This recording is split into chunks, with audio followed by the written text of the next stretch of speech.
I gave Dr. Tom a tape. He's like, I know what you can do, but I'll take this and keep this. He goes out. We're in New Hampshire and Rhode Island in 2 weeks. I'm full, but if something opens, I'll let you know. So he called me like in a week and said, hey, can you be there, in Manchester next week? And yeah, I What didn't was have this for? what's that? Was this for TV? This was for TV. Yeah. Got it. Okay, That's got it. I never been at this is the first time I went to TV and I got signed there. So I got signed, right? Yeah. So So okay, you show up at TV. Were you going so just to be an extra? yeah, so I got called to be an extra and didn't have a job at the time. Quit my was doing landscape. I was a teacher's aide, and then I left that, and which was a sweet job for being an indie worker, gave you a lot of flexibility. But then I left that to just sub and just do odd jobs and just kind of focus on wrestling, which was, you know, it worked out, but I didn't have a job at the time. So I bought a new bag, got, you know, nice dress clothes and stuff and went and to Raw in Manchester, New Hampshire.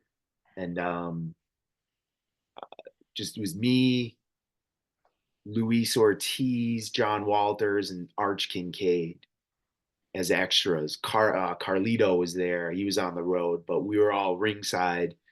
And then Arn, Arn would always be down there first, sitting in the ring and working out the extras and whatnot. So he had me and John Walters get in the ring, which perfect timing because John and I, that was my best opponent at the time. I think our styles matched each other. He was a bit more technical, and I was more, more charisma, more, did a little more high flying stuff, but still love mat wrestling to this day, chain wrestling, amateur wrestling. So, uh, Arn's like, you look like a baby face, so you're going to be the heel, and Johnny be the baby face. So we just went in for 5 minutes, and he was like, stop. And he had never seen me before. So he's like, I don't know who you are, but, you know, you got something. So let's get you guys a dark match and let's just have you do what you did there. So yeah, I did that and just was awesome. Like felt natural, more natural being in front of 6,000 people than 60. And then, just simple basic match, got to the back and Arn was sitting there and, shook my head and said, congratulations, you might have just got yourself a job. And I was just like, oh, okay, well, all right. So I wasn't expecting anything. I was just thrilled to be there and like $500 a night, like at the time, cash. Like, so we went back in the locker room and just changing up. And Laurinaitis was brand new there. It was just when he took over for Jim Ross and he goes, and just, I had one boot on, getting changed, undressed. He's like, when you're done, come on, see me. So I'm done now. I didn't wait. So I went with him and he took me into a room with JR. JR was smoking a cigar and said, asked me who I was, where you come from. And just said that, Vince McMahon, Arn, you come recommended by Arn, and Vince McMahon saw you on the monitor and said, get that kid to OVW. So he's like, if you'd like to come to OVW, make the move down there, we'll give you 750 a week and, you know, give you X amount of dollars, couple grand to moving expenses. And it's like, yeah, I shook both their hands. He took me to the draw table and one of the Hebners or I think it was Gurria. Maybe it was Sarge or one of the Hebners and said, double this kid up. He's contract now. So I Instead of 500, he gave me a Wow. thousand right there. You know how that like, Wow.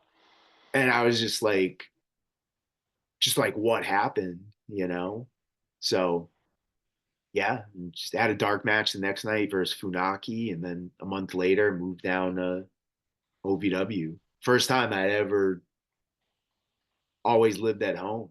Never lived away from home, even in college. So all new. So, so you grew up a wrestling fan. You're in the Northeast.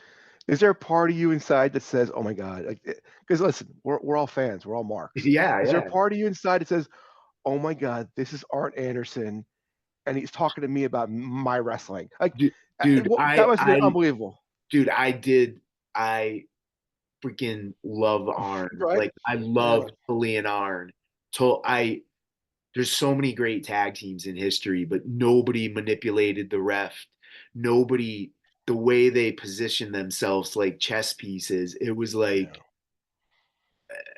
it's like masterful, like beautiful. Like, so I would do this, I would just work arm stuff like him, and I would just the way he circled the ring as a heel. Like when people think a boot to the gut, ah ha ha, and grab a headlock. That's not being a heel. That's no. Being a heel is the way you walk, your look, the way Arn would cautiously circle the ring, and while that baby face holds center, the center of the ring, and all that stuff, man. I picked up early on. I loved Arn. I loved the Four Horsemen, because Four Horsemen were like, when you're like a little, you know, chubby little league catcher, the Four Horsemen are like the coolest thing in the world, man. Ric Flair. And so you want to be them. So Yeah. Arn, yeah, no, I was like, oh my God. And then I got to the back, and like Edge is like giving me pointers, and like he's like, oh, I saw Johnny pull you aside. What happened? I was like, I got signed. He's like, oh my God. He's like, he goes, Lance is down in OVW. You're gonna love, like, he don't know who I am, but Right. he's one of us, man. He came up like we did. Right. So he knows, and those are, I don't want to say the real ones, but those are the ones that there's that bond there.